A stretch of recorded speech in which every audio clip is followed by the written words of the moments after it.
Hi நண்பர்களே, நான் electric பக்கம் பேஜில் டைரிக்கும் அனைத்து நண்பர்களும் எப்படி இருக்கிறீங்க? நல்லா இருக்கிறீங்களா? நம்ம இந்த வீடியோவில் என்னத்தை பற்றி பார்க்க போகிறோம்னு சொன்னால், நம்ம புதுசாக ஒரு எஸ்டி கார்டு உண்டு. எஸ்டி கார்டுன்னு சொன்னால் மெமரி கார்டு ஒன்று வேண்டி நம்மளோட மொபைல் உள்ள என்டர் பண்ணோம்னு சொன்னால், பட் ஃபைல் மெசேஜை ஓப்பன் பண்ணி இங்கே ஆல் ஃபைலை ஓப்பன் பண்ணி பார்த்தோம்னு சொன்னால், இங்கே ஃபோன் அதாவது இன்டர்னல் ஸ்டோரேஜ் மட்டும்தான் இருக்குது. நம்ம போட்ட மெமரி கார்டை காட்டாது சரிங்களா? அந்த மெமரி கார்டை இங்கே எப்படி நம்ம ஷோ பண்ண வைக்கிறது, அந்த மெமரி கார்டை எப்படி நான் வேலை செய்ய வைக்கிறது அப்படிங்கிறது தான் அந்த வீடியோவில் நான் பார்க்க போகிறோம். அதுக்கு இந்த வீடியோஸை நீங்கள் ஃபஸ்ட்லேருந்து லாஸ்ட் வரையும் பார்த்துட்டு அதுக்கப்புறமா அந்த வீடியோஸை உங்களோட நண்பர்களுக்கும் ஷேர் பண்ணி விடுங்க.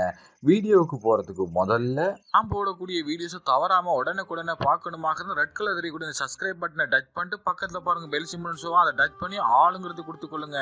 அடுத்த நீங்கள் இந்த வீடியோஸை பார்த்துட்டு லைக் ஒன்று கொடுத்துக்கொள்ளுங்க. அந்த வீடியோ ஒவ்வொரு லைக்குன்னு தான் எனக்கு அடுத்தடுத்த வீடியோ போகிறதுக்கு ஒரு உற்சாகத்தை கொடுக்கும். இந்த கமெண்ட் பாக்ஸில் இந்த வீடியோ சம்மந்தமாக உங்களுக்கு விருப்பப்பட்டதை நீங்கள் டைப் பண்ணி எனக்கு சென்ட் பண்ணி வைங்க. வாங்க வீடியோவுக்குள்ளே போகலாம்.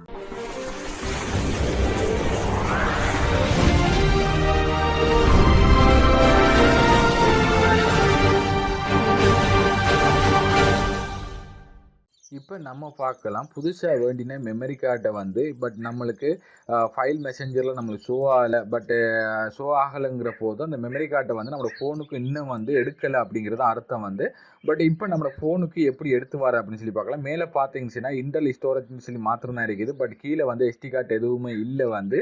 ஈஸியான வழிமுறையை பயன்படுத்தி நம்ம அதை எடுக்க முடியும், அதை ரிப்பேர் பண்ண முடியும். இப்படி ஒரு மெமரி கார்டு வேலை செய்யலைங்கிற போது பட் இந்த வழிமுறையை நீங்கள் பயன்படுத்தினீங்கன்னா உங்களோட மெமரி கார்டு வேலை செய்யாத மெமரி கார்டு கூட வேலை செய்யக்கூடிய வாய்ப்பு நிறைய இருக்குது.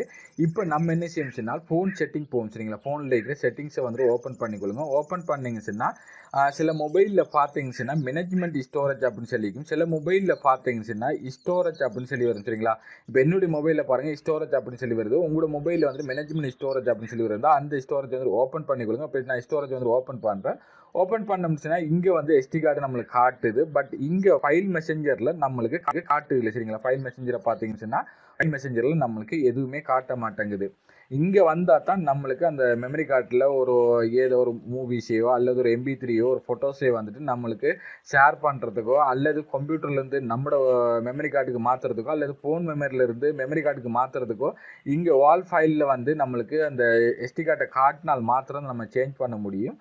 காட்டலைன்னுச்சுன்னா நம்மளுக்கு சேஞ்ச் பண்ண முடியாது. அதனால தான் நம்ம என்ன செய்யறோம்னா இந்த வழிமுறை பயன்படுத்தி அந்த எஸ்டி கார்டை ரிப்பேர் பண்ணி மறுபடியும் நம்ம ஃபோனுக்குள்ளே எடுக்கிறோம். இப்போ ஸ்டோரேஜ் நம்ம ஓப்பன் பண்ணுறோம். ஓப்பன் பண்ணோம்னா இங்கே எஸ்டி கார்டு இருக்குது. இந்த எஸ்டி கார்டை நீங்கள் டச் பண்ணுங்கள்.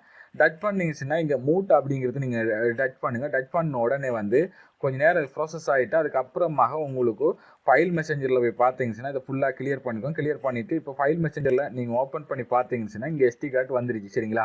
இப்போ நம்மளுக்கு தேவைப்பட்ட ஃபோட்டோஸாக வீடியோஸாக ஃபோன் மெமரிலேருந்து மெமரி கார்டுக்கு மாற்றி கொள்றதுக்கு ஈஸியாக கிடைக்கும். பட் இங்கே இல்லைங்கிற போது நம்மளுக்கு ஃபோன் மெமரிலேருந்து மெமரி கார்டுக்கோ அல்லது நம்ம வேறையா ஒரு கம்ப்யூட்டர்லேருந்து ஏற்ற போனால் கூட அந்த மெமரி கார்டை நம்மளுக்கு காட்டாது சரிங்களா? புரிஞ்சிருக்குன்னு நினைக்கிறேன். இப்படி தான் நம்ம ஈஸியாக எஸ்டி கார்டை வெளியில் கொண்டு வர முடியும். பிடிச்சிருந்தால் லைக் பண்ணுங்க. அதே மாதிரி ஷேர் பண்ணி மற்ற நாட்களுக்கு தெரியப்படுத்துங்கள். மற்றும் ஒரு நல்ல ஒரு தகவலோடு உங்களை நான் சந்திக்கிறேன். நன்றி நண்பர்களே.